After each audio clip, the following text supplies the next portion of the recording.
Tama ba yung sinabi ko, kayo yung kaisa-isang nangungulit sa mga colleagues ninyo na dapat simulan na itong impeachment trial, hindi ba? Pati si Senator Risa, dalawa kami.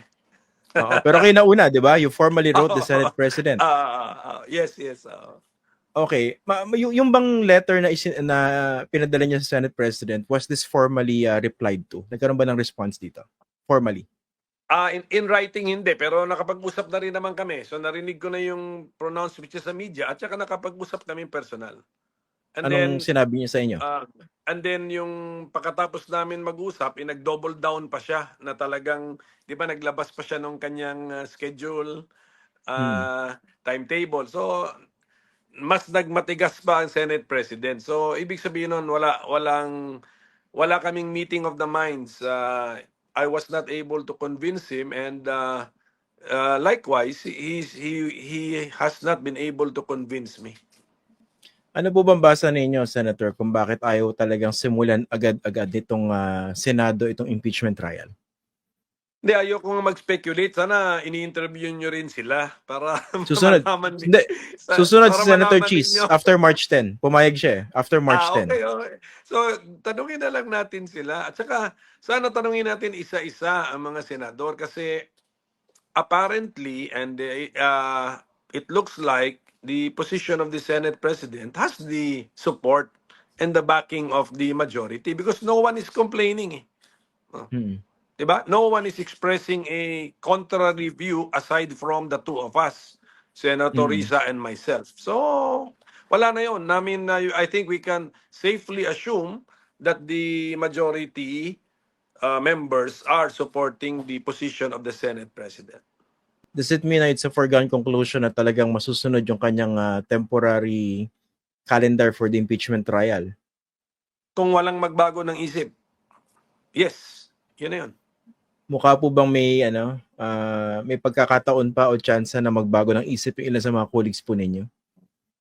Since no one is, as far as I know, no one is even commenting on the issue of the impeachment trial. So looks like it's not even in the radar or in the list of their priorities. So kung ganyan, if you treat it that way, hindi mo siya iniisip, hindi ka nagko-komentaryo sa so-called burning issue of the day, so looks like no one will change his or her mind.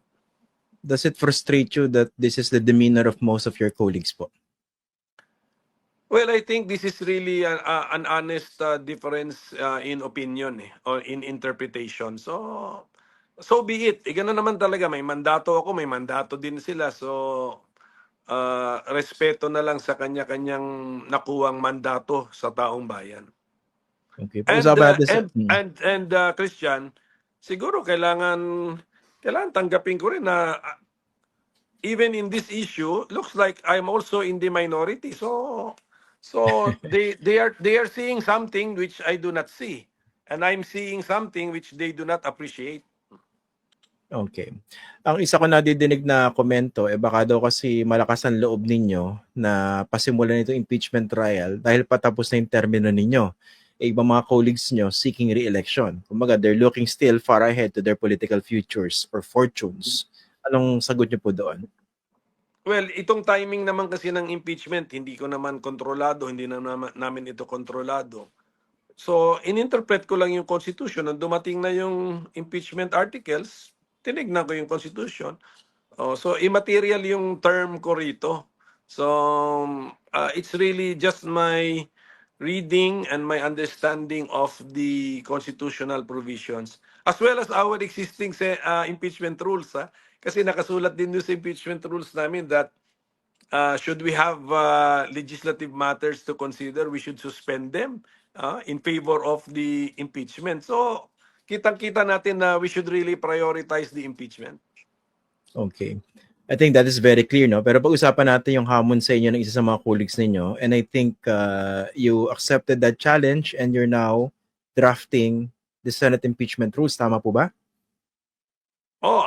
Halos tapos na nga. Halos tapos na. I mean, kasi the Senate rules are not really the issue. I mean, the existing rules of the Senate on impeachment or sitting as an impeachment court has already allowed the successful processing as well as successful conduct of at least one impeachment trial. So, I Mm. mean, hindi siya problema eh. Successfully siyang nagamit eh to finish an impeachment. So, if that is their only challenge to me, tapos na po. Nagawa na namin yung Senate rules. May draft na po ako. Gaano katagal yung inihanda ng inyong opisina at saka ninyo po? Galing ako doon nung Monday sa opisina, galing ako doon kanina. So, 2 days. Ayos 2 na. days. Ano bang sige, patulan muna natin kung talagang dahilan dyan. Actually, I agree, hindi naman dahilan dyan yung Senate impeachment rules, no? Pero what refinements did you put in the draft? Ano po yung sinasuggest ninyong mga improvements po? Well, improvements muna. There are some entries there na medyo unclear. Hindi ko maintindihan paano i-apply sa real life, so tinanggal namin 'yon. Like what po? Well, yung shall take proper order. Meron din ibang entries doon na 2 times mini-mention yung final question. Ayan, hindi niyo to maintindihan, Christian, unless binasa niyo, aralin niyo talaga yung rules eh. 2 times lumalabas yung final order na concept sa isang sentence, so it doesn't make Okay. sense. There are Okay. a lot of things there which do not make sense, so inayos ko muna. And then yung trial calendar will be set by the impeachment court. And then ito, meron kaming in-anticipate namin yung anong tawag mo doon, yung magko-crossover siya from the 19th Yes. Congress to the 20th Congress or Senate. That should be no problem. Ilalagay ko as a separate rule that that is no problem, that should the trial continue after 12 noon of June 30 next following an election, so we just have to suspend the trial until after the new members of the Senate have taken their oath, not only as senators but as members of the impeachment court. So, ganun Senator lang. Judges. Okay. Senator So- judges, and then should there be a new Senate President, then the Senate President should take his oath. Ganun lang, parang klarong-klaro. Wala kayong nakikitang legal impediments dun sa konsepto o prinsipyo ng pagtawid from the 19th to the 20th Congress na impeachment trial? Para sa akin, madali kong na settle o na justify sa mind ko eh. It's a court.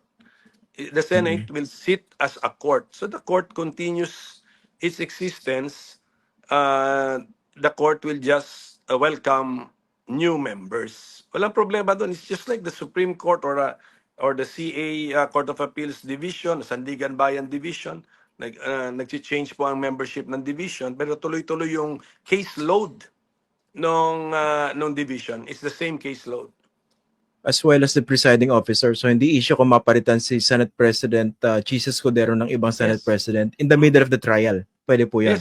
Yes, mag-take lang siya ng oath, and then from that point forward, siya na yung, kasi the rules will refer to the presiding officer eh. Yun. And the presiding officer can even be the Chief Justice in case the impeached official is the President of the Republic. Yes. Diba? Ganun yun eh. Oo. Ganun yun.